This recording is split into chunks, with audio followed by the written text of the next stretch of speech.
Fox's Planet of the Apes franchise is getting a Disney reboot. That is the headline on today's MBE Movie News. And this one is coming in from Screen Rant, and yes, it's all about Disney looking to grab the bull by the horns and redevelop the originally Fox held title Planet of the Apes. Obviously they have looked at the success of the Andy Serkis-led Caesar trilogy, obviously culminating in Rise, Dawn and War of the Planets of the Apes, and are looking to get some of the hard-earned cash back from that Fox-Disney merger. This is the first time that Disney have looked to reimagine an original Fox title, obviously stemming all the way back to 1968. They are looking to bring in Wes Ball as the chap to helm the movie. Now look, I've not heard much about Wes Ball. He has predominantly been an art designer, but he has directed 7 other movies, 4 of which, all 3 have been the Maze Runner movies. Now I will openly admit that I have never seen a Maze Runner movie, but by all accounts this trilogy of movies wasn't the best in terms of overall artistic content. Certainly nowhere near what we got with the Fox titles in the previous War of the Planet of the Apes, Rise of the Planet of the Apes and Dawn of the Planet of the Apes movies. So this is immediately having me slightly concerned that we are bringing in a guy who is relatively unexperienced to do these movies.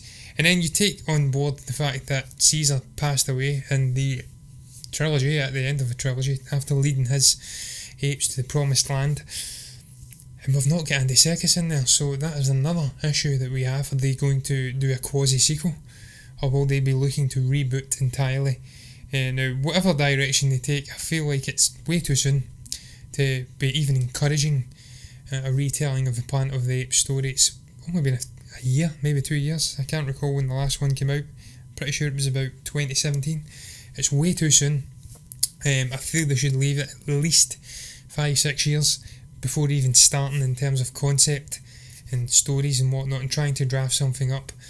But Disney have got no small amount of original titles and ideas within their vaults and whatnot which they could give a new lick of paint to. They're doing it nearly every year with animated movies, and they have got a whole host of other movies out there which they could give a new lick of paint to and stem them over until people have perhaps became more accustomed to the idea of a new Planet of the Apes story, perhaps got that old trilogy out of their system and wanting more, like we got with the Harry Potter franchise. Obviously it ended way back in 2011. J.K. Rowling gave it some breathing space, some time to settle. The fans started building in anticipation, wanting more Harry Potter stories, and she gave them it with Fantastic Beasts. I feel that's the correct way to handle this situation. But look, I'll not be adverse. We've got so much rich storytelling prospects in this world. Also, you could have a new 8 leader come up. I'm struggling to remember what the other one was called. I can't recall. I'm pretty sure it was a Roman emperor or something like that. Not Claudius, but it was something along those lines. Yeah, there's so many interesting 8 characters who could come in. So much stories you could perhaps go off and do something different with. So look, minorly contradicting myself here, but there is potential for them to develop a new Planet of the Apes trilogy or perhaps series of movies in a different time scale or something like that. And they could always bring Serkis or someone else on and utilise his mocapping technology to good effect and then give us some amazing stories. I'm not doing them down. I'm not doing down Disney at all. I know they are wildly capable of producing movies which will enthrall many demographics out there, but look, I feel it's too soon. Personally for me, when you lose the brilliance of Andy Serkis in your franchise because his character has passed away, and what he brings is a mentoring figure, we've already heard about it, what wonders he's working with Tom Hardy on the set of Venom 2. He's just a towering figure despite being a diminutive 5'7" in terms of experience and just being a steady hand in and around the industry. I think when you lose that, it's very difficult to replace that in terms of characters and acting, and then just as the mentoring figure. I don't know how they would do it, but look, give it time, Disney, and maybe I'll be interested. But look, they're not listening to me, so it doesn't matter. And on that note, I'm going to move on to the next topic, which is all about Ghostbusters 2020 having a new title. It's been revealed. It is Afterlife, and apparently a trailer is also coming soon. Now, This has been revealed in a very strange way. It's the British Board of Film Classification has classified a new trailer where the title is shown to be Ghostbusters Afterlife. Now, it's a bit of a meh title, isn't it? Let's be honest, it's not the most original. They could have done better. But I suppose in the context of where we are, it's essentially Afterlife, after the events of the original OG Ghostbuster crew. Bill Murray was originally touted to be a ghost in this movie anyway, and perhaps he still is, because we know, I don't think he's been confirmed one way or the other that he is coming into this movie.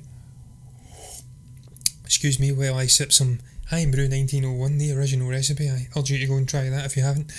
I don't think it's been confirmed.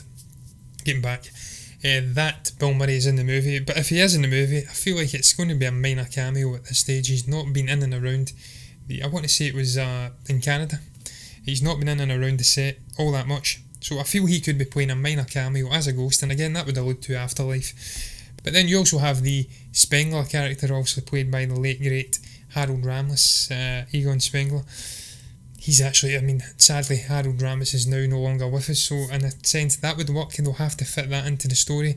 By all accounts, it's going to be his children who will be playing a large part in it. There's going to be different eras of characters in here. We'll have young children, teenagers, and a passing of a baton from the OG characters. So yeah, I suppose in terms of overall story, it does work, the title Afterlife, and I'm very excited about this movie. I have to say, we've spoken about it numerous times, me and Stephen, over the last few months.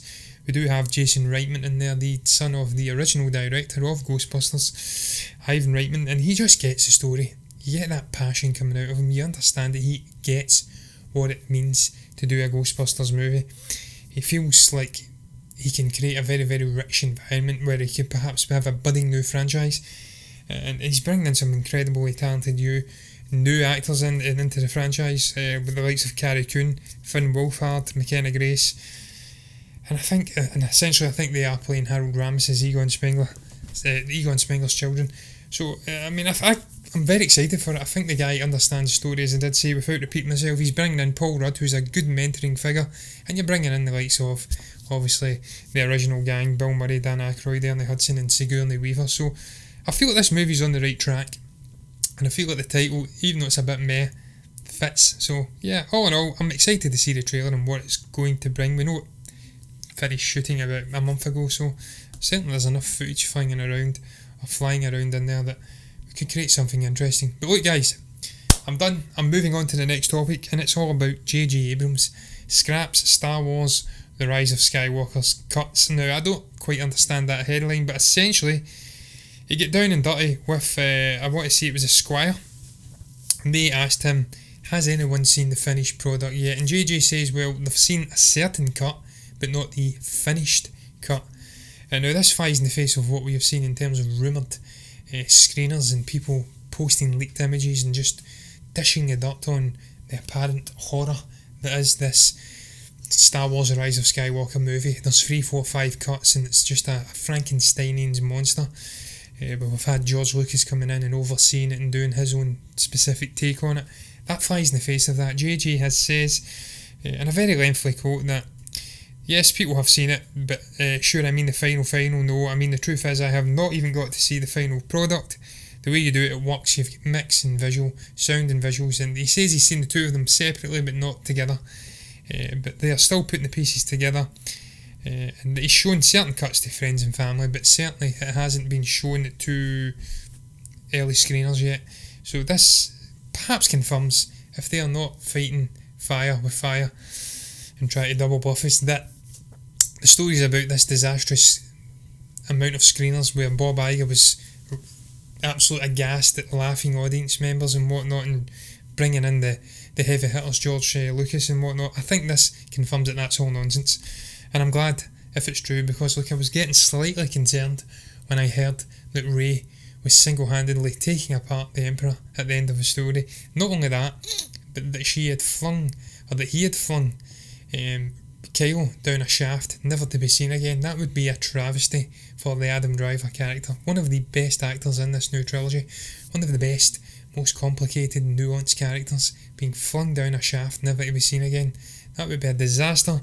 From what I'd heard of these leaks, it was just an absolute horror show. So I'm feeling slightly invigorated and perking up a little bit at the thought that it could all be nonsense and that JJ has just finished the movie. Incidentally, that's another entirely different thing.